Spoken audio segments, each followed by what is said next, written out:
Welcome to Third Eye Roll, where ancient wisdom gets decoded, demystified, and occasionally roasted. I'm Dr. Justine Lemos with Scarlett, Trillia, here to serve up Vedic insights, spiritual real talk, and a healthy dose of side-eye. Each episode, we're diving into Vedic astrology, Ayurveda, Tantra, and the weird beauty of being human, with segments like cosmic, current events, story time with the Vedas and Shastras, WTF is that? And a mystic mic drop to leave you lit. No gurus, no fluff, just the good stuff.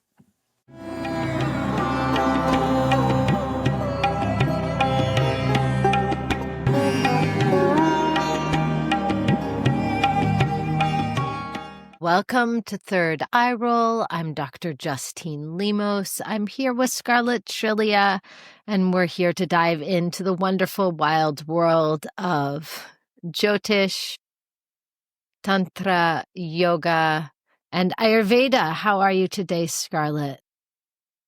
Pretty good today. And I actually had an opening thought earlier before we started recording, which was, although we try to touch on topics from throughout the various limbs of our lineage, we always come back to the Jyotish, and I think it's just simply because it's so dynamic.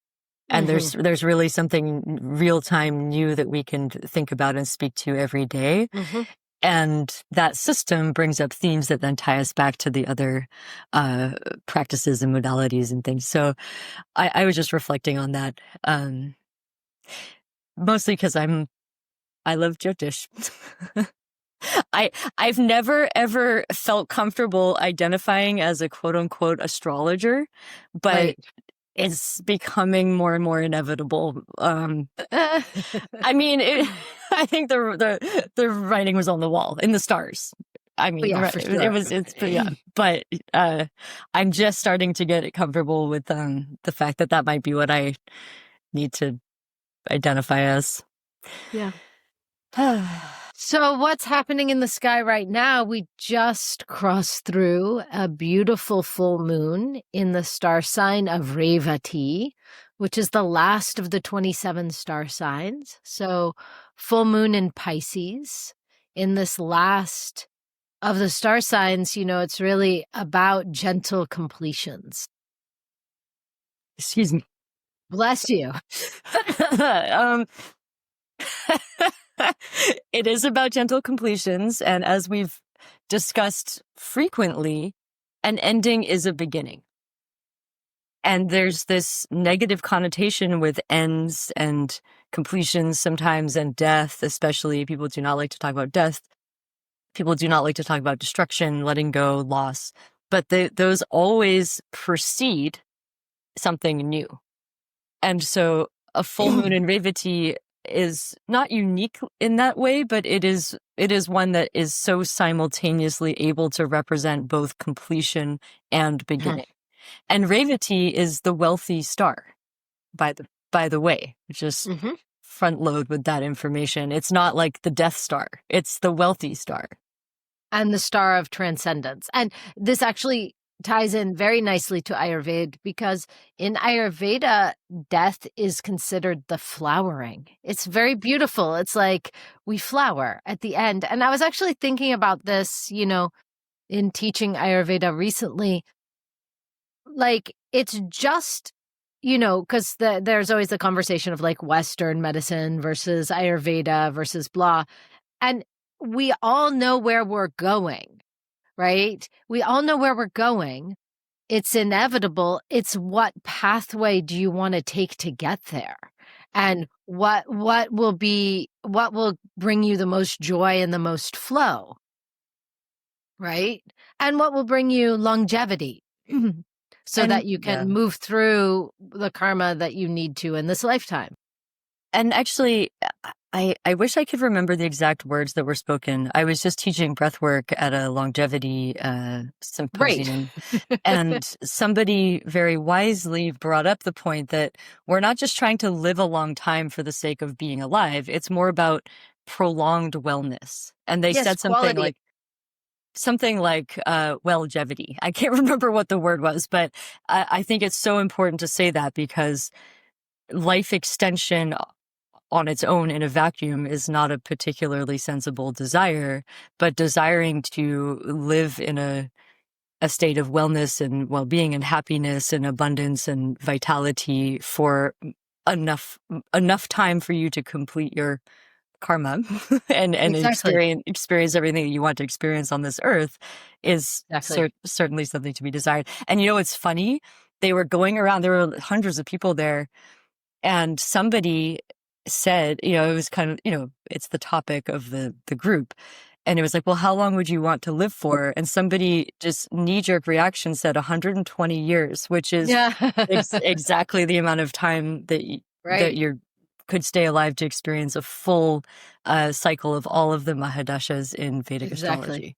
After 120 years, you're kind of repeating yourself. I'm just going to put it out there. You're just kind of, you're kind of running it back at that point. Like, what is so just a thought. And, actually, this also ties in with another very large theme of this particular full moon, which is this full moon is called the Sharad Purnima, or the harvest moon.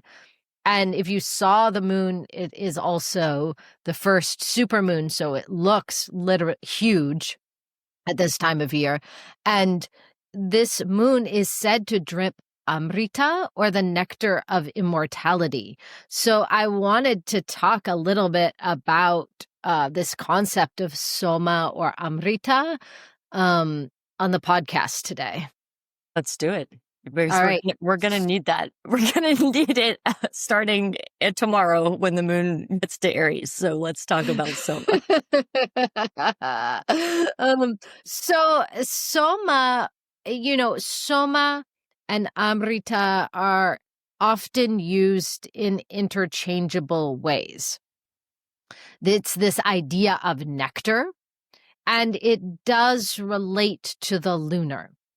And, back in the Rig Veda, some of the earliest texts of the Indian subcontinent, this idea of Soma, it seems to have been an actual plant and a deity and a sacred drink. We don't know what plant it was, and scholars go round and round about this, but it was somehow pressed or juiced from a mountain plant, and it was mixed with milk, and it was filtered through wool, and it was offered into a fire, and it was also drunk.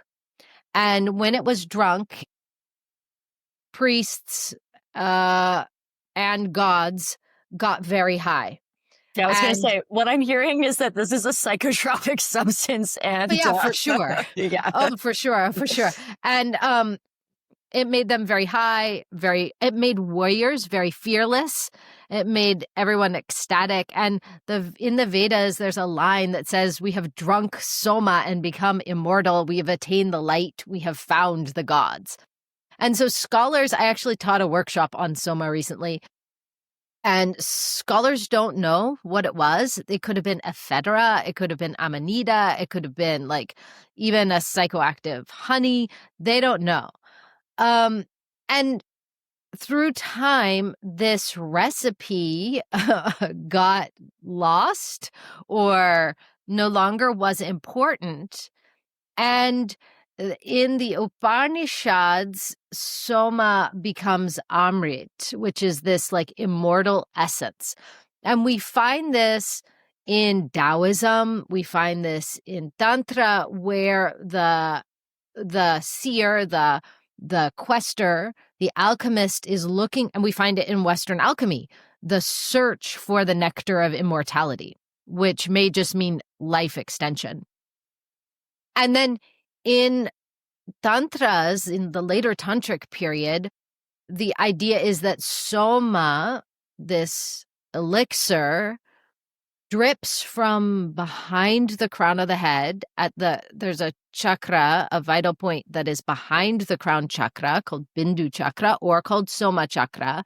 And it's considered to be the nectar of the moon that descends through the subtle body to cool the fire of awakening. And so this is the idea, it's very much related to the pituitary, and every use of mantra, every deep rest, every ecstatic experience without grasping releases this drop of Amrita.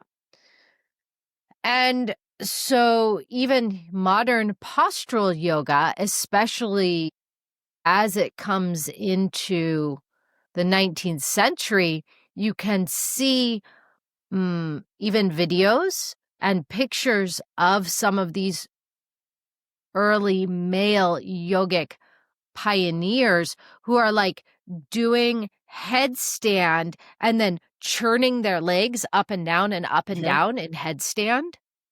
And this was the idea of trying to milk and generate this dripping of the Soma down from the crown of the head and down through the inside of the body. And like practices like Kechari Mudra, tongue lock, and Viparita Karani Mudra, even possibly Deep Yoga Nidra, were designed or were experimented with to preserve this dripping Soma and this lunar kind of principle. And even Hatha Yoga Pradipika talks about Soma and Soma as related to the moon. And then, of course, Soma in Ayurveda is also related to Ojas, our vital essence, to Rasa Dhatu, or plasma, and then to like milk and ghee and rejuvenative herbs. All of the rasayana therapies where we take restorative herbs are called Soma restoratives. They're meant to rebuild the lunar juice. And in fact, and the relationship between the full moon and the new moon relates to the layer of the self that is the prana, which relates also to the world of the plants. And when the moon is dark, all of that Soma is considered to be inside the plant world itself. So when the body has Soma, we're very serene, the voice is very sweet, the eyes are very luminous, the sleep is very deep and effortless. And then when it's depleted, we rage and we dry up. So this is the Sharad Purnima, this full moon. Love it. And does it bear mentioning, or is this too much of a tangent, that the word soma and somatic share a root? Yeah. Yeah, no, this is absolutely, yeah. It's of the body, I was just reflecting on the plant medicine aspect of this. It's like we've made it pretty far into this podcast without talking explicitly about what some people like to call drugs and other people like to call medicines. But I think that it's fairly undeniable that psychoactive, naturally occurring psychoactive substances are woven into the fabric of these great teachings and are woven into the identity of the kind of deviant nature, frankly, of a yogi. Mm-hmm. Oh, yeah, for sure. Absolutely. And to this day. And we should also pause. Tripping right now. Just kidding. Maybe. Maybe not. No, that would be too much. We should also note, however, that we are living in a system of like post-late capitalism that will take anything and extract value from it, and will take anything and create a super monster out of it. For example, like kratom is a South American plant medicine that is used for very gentle euphoria and can be for social lubrication. And yet right now it's being extracted, combined with 7-HO something, I forget what it's called, and marketed as a chewing gum, like packaged looking for little kids. And it is highly, highly, highly addictive. I mean, And think about the crack cocaine epidemic, and the yes. traditional usage of that plant was medicinal.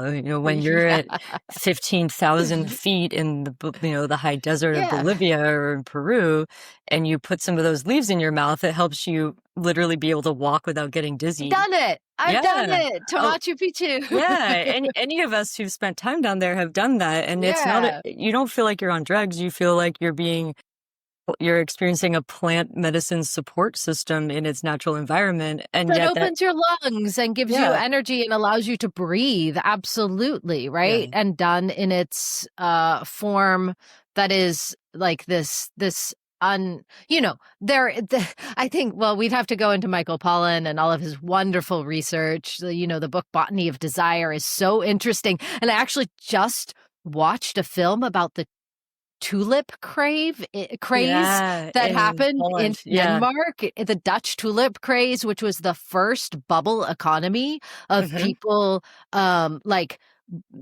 bidding on stocks for something that actually really had no inherent value, and it's bust. So the relationship of humans with plants and the recreation of plants is absolutely fascinating.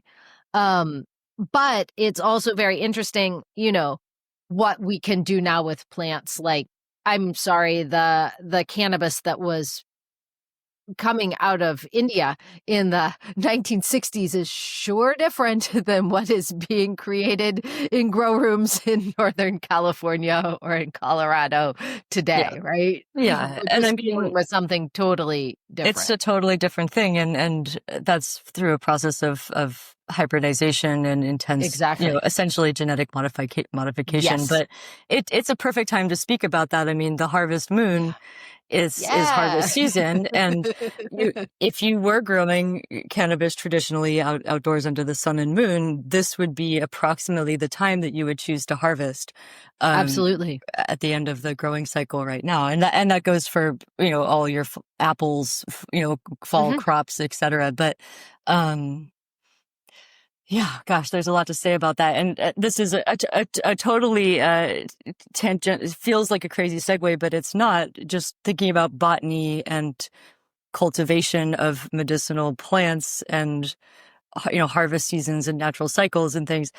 Something that we haven't mentioned, that who knew it was going to come up today, um, is that Ayurveda uses an incredible system of herbalism, and yet, as practitioners outside of South Asia and outside of India, we may choose to work with the plants that are endemic to Yes. the geography that a person is located. One, because that is, if you're living in a place that you're genetically related to, it makes more sense.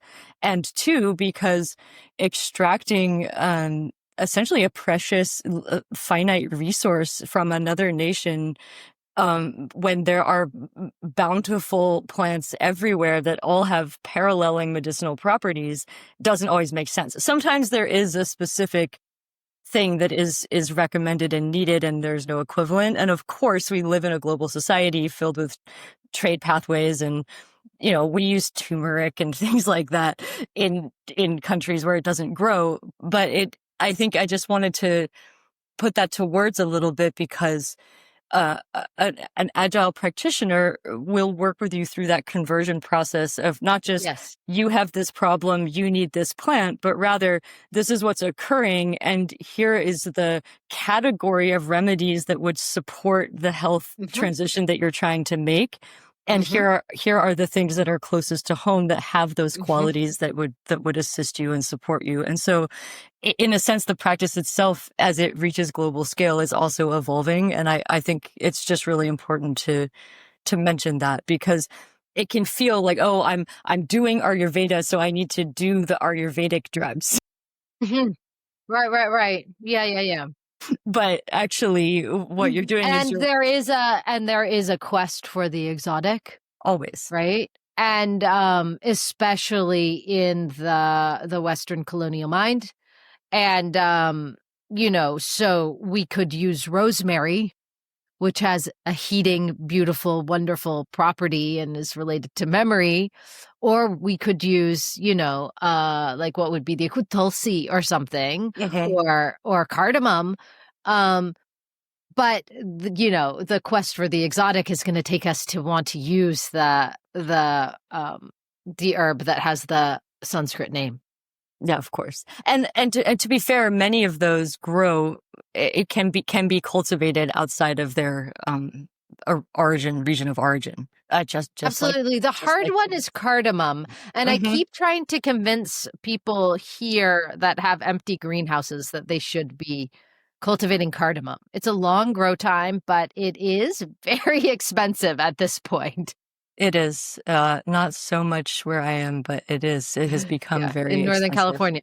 Yeah, it's very expensive, cardamom, and we need it. It's something that's really, it's hard to replace. Yeah, it formula.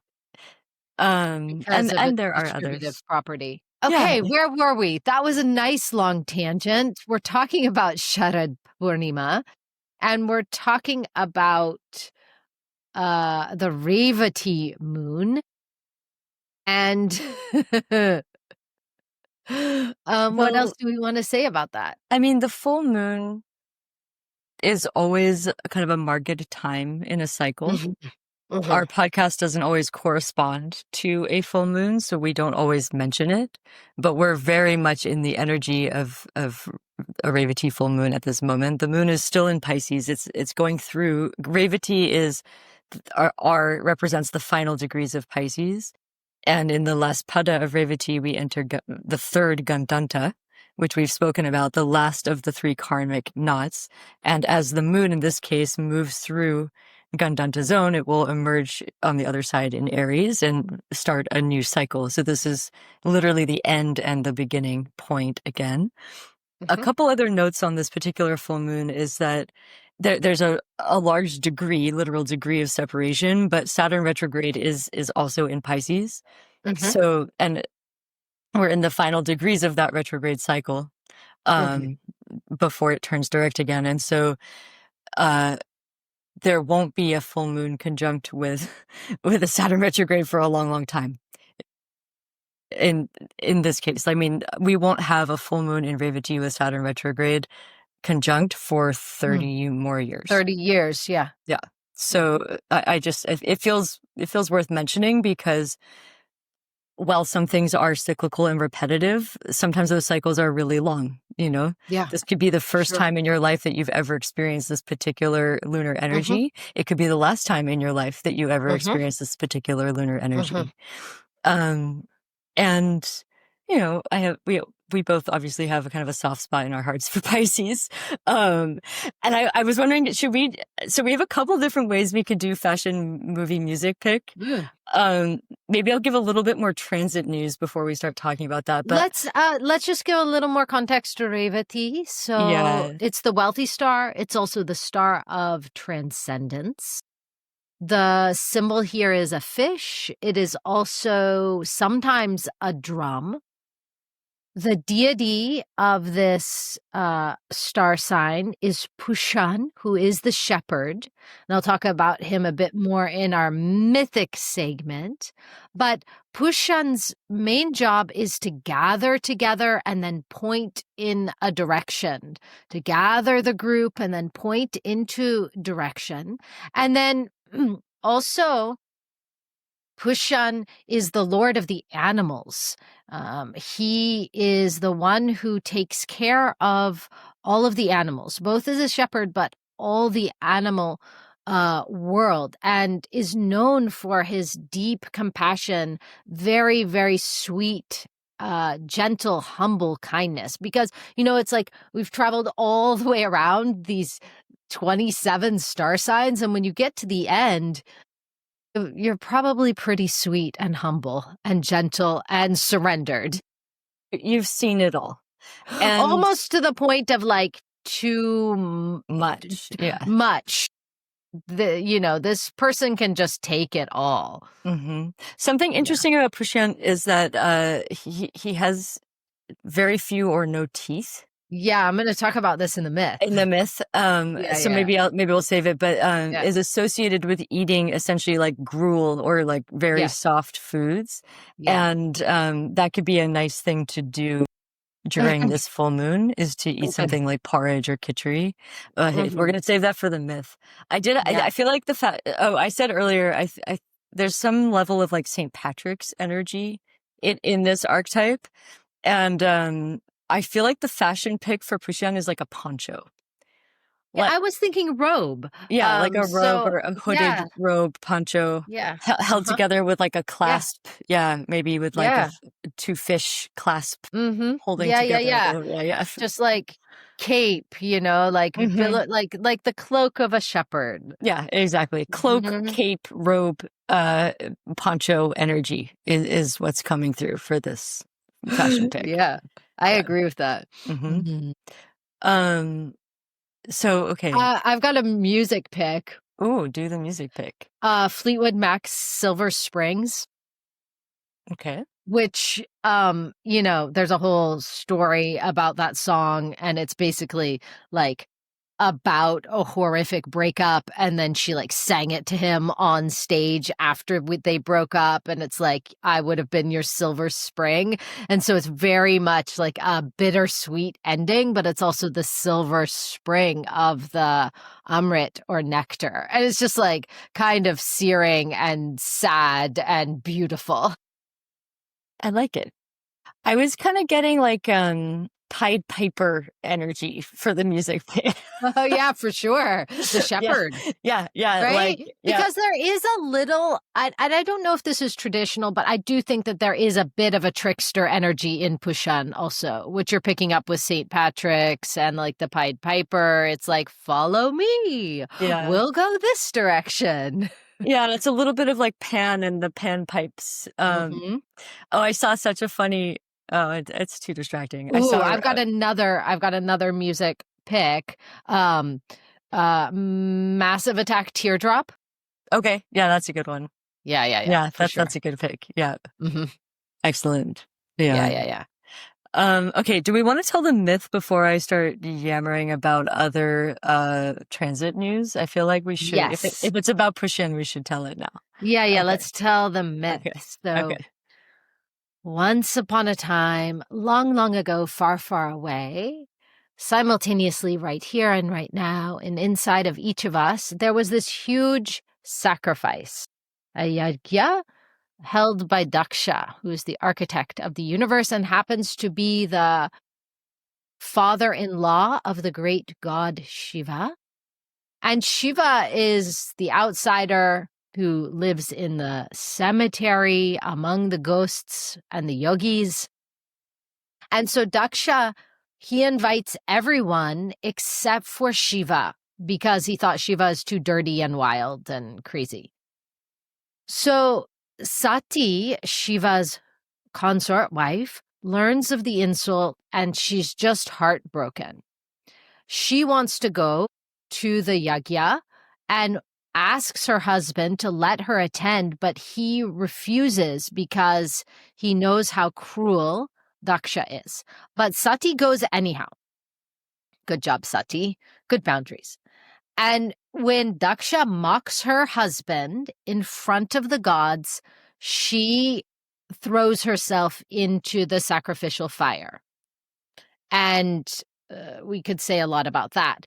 But Shiva, he hears that she has thrown herself into this fire, and he is rightfully very upset, and he takes one of his dreadlocks and he throws it down to the earth, and out of this dreadlock comes the great warrior Virabhadra, from which we get the name Virabhadrasan, warrior pose. And Virabhadra comes into this ritual ground and annihilates everything, tears down the altars, breaks the offerings, and punishes every god who is standing by there. And this is where Pushan, he's at the sacrifice. He's this very gentle, radiant, shepherd god, and he had been eating at the ritual, eating rice and just smiling and pretending not to notice the injustice. And he's very blissful, and he was so blissful that he didn't even look up as Sati burnt herself into the pyre. Virabhadra sees this, and he hits Pushan across the face, knocking out all of his teeth. But as the chaos ends and Shiva's fury cools down, all the gods beg forgiveness, but each deity is left with some marker. Daksha, his head gets cut off in this story and gets replaced by a goat. Bhaga gets blinded, and Pushan is left toothless, only able to eat soft food. And so the offerings that we make to Pushan are porridge and milk and ghee. So this is really interesting because Pushan's teeth represent the power to digest experience, both food and truth.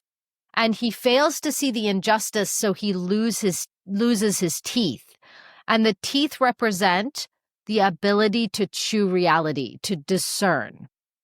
And in Ayurveda, teeth are connected to our bones and to Agni, our digestive fire. Without Agni, we can't transform, we can only consume passively. So his punishment is to return to this state of innocence. Like babies don't have teeth, right? This is just pure milk and pure ghee, just this lunar nourishment. And so he becomes the guardian of travelers and shepherds and pathways to move between worlds. And the toothlessness becomes this symbol of nonviolence and gentleness, because you can only feed, you can't bite. Pushan has no bite. And so Pushan rules Revati Nakshatra, where the moon is full on Sharad Purnima, with this moon that is said to drip Amrita. So when you're under Revati moon, it's the toothless shepherd who teaches nourishment. Yeah. And then, Pushan is the transformation through surrender. Shiva is this transformation through intensity. So as usual, this is fire and milk, tapas and soma. So there you go. Uh-huh. Yeah. Lovely. Lovely. I kind of don't want to muddle our Revati theme with other. I know. I think we've done it. We can wait until next week to talk about some of the other. Did we pick a movie? We did not pick a movie. We need to pick a movie. We're not. So listeners may have come to learn that neither one of us grew up with a television. So we're not. I know. It's such a problem. I have not seen a below average amount of movies in my lifetime. I also have seen I guess I talked about the Tulip movie that I saw, which was called Tulip Fever. It was pretty great. I feel like the never ending story. Oh, really good one. Right? I think that there's something there. Not that I've even seen it since it came out, but there's something about that particular both style and theme that fits with this. This would be a good time to rewatch that movie. Yeah, I agree with that. Yeah. And, other music could just be kind of ambient also, like Richard James, ambient, whatever it's called. Yeah, something like that, or kind of like jazzy, like fluidy jazzy, or even like liquid drum and bass, possibly. It could work and for really, this, like any film about animals, like any animal films, or like Lassie film, where you like take care of a orphaned animal. is appropriate for this full moon theme. I'm trying to remember the name of this book. Is it called Animalia?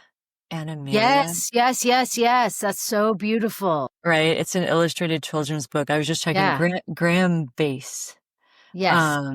Beautiful book. That would be a nice one. Like if you have like a child's birthday to celebrate in this time period, who's the right age for that, that would be a beautiful gift at this moment.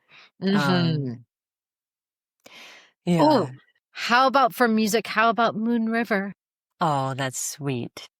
Moon River is a right? good one. Moon River pouring the Soma onto us. There's got to be something else about like drip.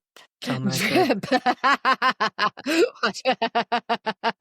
There's probably, I mean, I'm trying to think. There's probably like some drip rap songs for sure. Yeah. Yeah, and fashion-wise, I mean, hopefully everyone has something drapey that they could, or I mean, at least wear your bathrobe. Right? Totally. But at a minimum, or cape around the house. For sure. Yeah, this is very cape.